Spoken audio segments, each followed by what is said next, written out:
Welcome to Lesson 3 in Chapter 11. This is simplifying radical expressions. And just a quick reminder that what we did in the previous lesson was we figured out what the excluded values in a function were going to be. Because remember, we cannot have 0 as our denominator. So it was really simple to do a 1 or 2-step equation and solve that, which means in this case, x can't be equal to 3.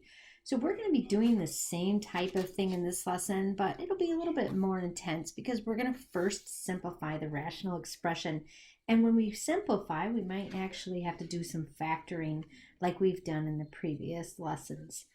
So let's start with this first example, 2n minus 12 divided by n squared minus 4. So if I factored these, I want to first split this fraction up into the numerator and denominator and factor each of them individually.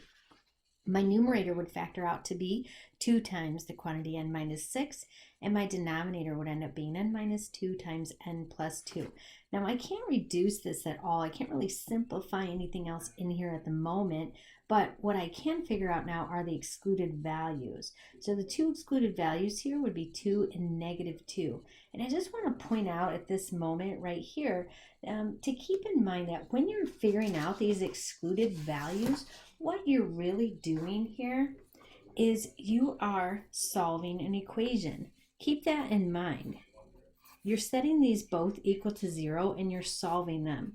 Some students get in the habit of thinking that this number right here is the excluded value, but it's not. You have to actually do the calculation. This example led us to that number being the excluded value, but it was opposite, obviously, of what it was in the equation. So keep that in mind as you're working through this lesson. You're really solving those. All right, so if we take a look at this equation, this one's a little bit more complex. We've got x squared minus 4 divided by x squared plus 4x plus 4. So we're going to have to do some factoring, and the numerator factors out to be x minus 2 and x plus 2. The denominator factors out to be x plus 2 times x plus 2. It's a perfect square trinomial. So now that I've got these factored, if you pay close attention, you'll see that x plus 2 and x plus 2, they're the same thing. And whenever we divide anything by itself, we can simplify that to just be 1. You can write the 1, but you don't have to. So what we're left with is x minus 2 divided by x plus 2. Now that's the simplified expression. But what numbers are excluded? Well, we are going to obviously exclude negative 2 because we know that if we put negative 2 in for x, we're going to end up with 0, and that is not going to work. And in this example here, x cannot be equal to negative 2. That happens to be the only solution here. Now, often that doesn't happen, but it did in this example, which is kind of nice. So simplify and find the excluded values. That's what we're going to be working through. If you want to write the 3 steps out, you're going to factor, you're going to simplify, and you're going to find the excluded. This is a good time to pause the video and write those down if you need to. And here's our next example. N squared minus 2n minus 3 divided by n squared plus 4n minus 5. So I need to factor my numerator, n minus 3 times n plus 1. And then my denominator, I'm going to use the factor pairs 5 and negative 1. And when I look at this, I can't really reduce this at all because I don't have any greatest common factors here. So I just find the excluded values, which would be negative 5 and a positive 1. Here's another example. We've got x squared minus 2 divided by x squared plus 4. And so taking a look at this, I can't factor x squared minus 2 out. It's not a perfect square binomial.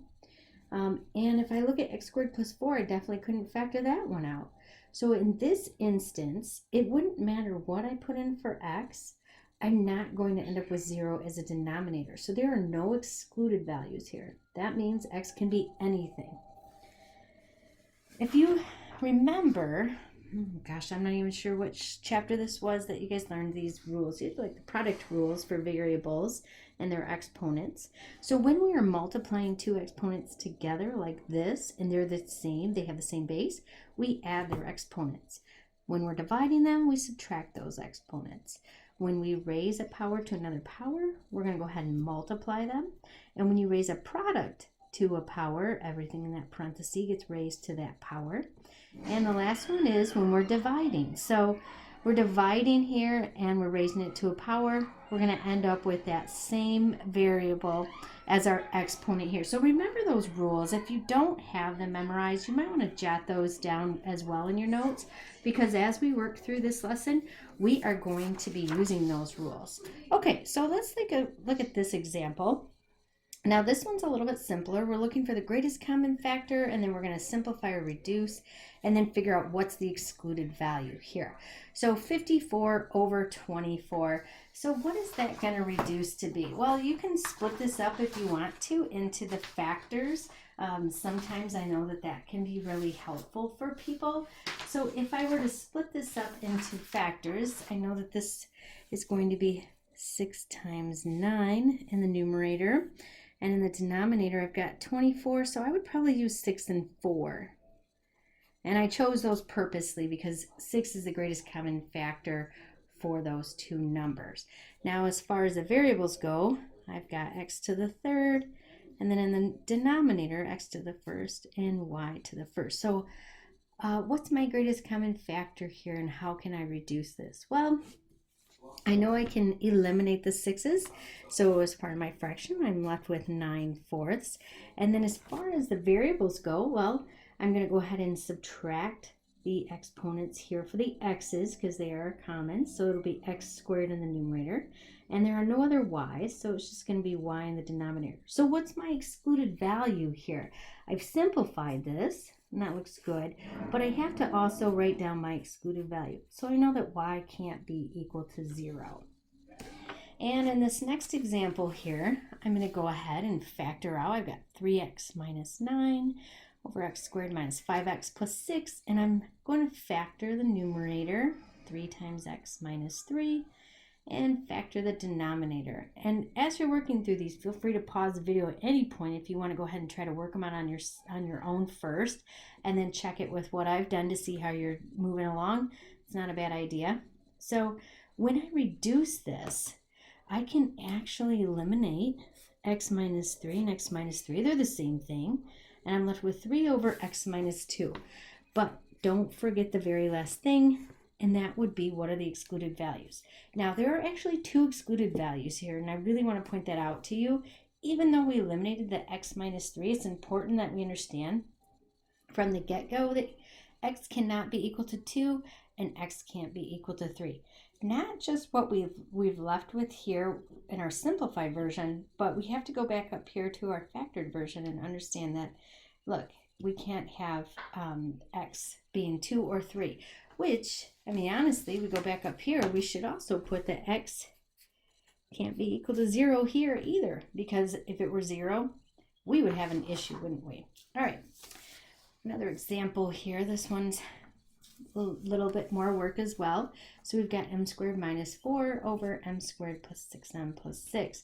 Factor your numerator, m minus 2 times m plus 2. Factor the denominator, m plus 4 times m plus 2. And you can see right away, m plus 2 is the same thing. So when we divide that, we just get 1. And we're left with m minus 2 times m plus 4. That's our simplified answer right there. So you can go ahead and write that.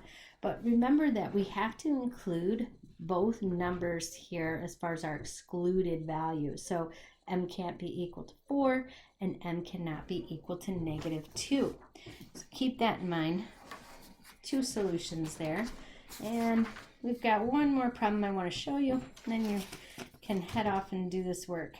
So I wanted to show you this problem because you're going to be using those product rules I was just talking about. If you'll notice, we've got the product of a power raised to a power here. And then we're going to have to do some simplifying with the exponents in the numerator and the denominator. So let's start first by raising everything in this set of parentheses to the third power. So we get 3 to the third power and x to the 6th power because we have to multiply those exponents. And everything else pretty much is going to stay the same for now, but we need to start doing the math. So 3 to the third power is 27. 27 times 2 is 54. As far as the x's go, since I'm multiplying those bases and they're the same, I go ahead and add the exponents. the y to the fourth will stay the same, and z to the first stays the same, as well as the numbers in the denominator. But let's go ahead and reduce. So I know that 2 is the greatest common factor for 54 and 4. So I go ahead and reduce that to 27 over 2. And when I pay attention to my exponents of x, it's 7 and 3. So you subtract those, the difference is 4. Y has to stay in the numerator, y to the fourth, because there is no other y in this problem. And then as far as z goes, this is z to the first and z to the sixth. And so we end up with z to the fifth in the denominator. So that's it. Now, what about our excluded values? Because when we started up here, we had x and we had z here. So one thing that we want to know is that x cannot be equal to 0 and z can't be equal to 0. And those are only two excluded values for this problem. Good luck with your homework assignment. Make sure that you email me if you have any questions.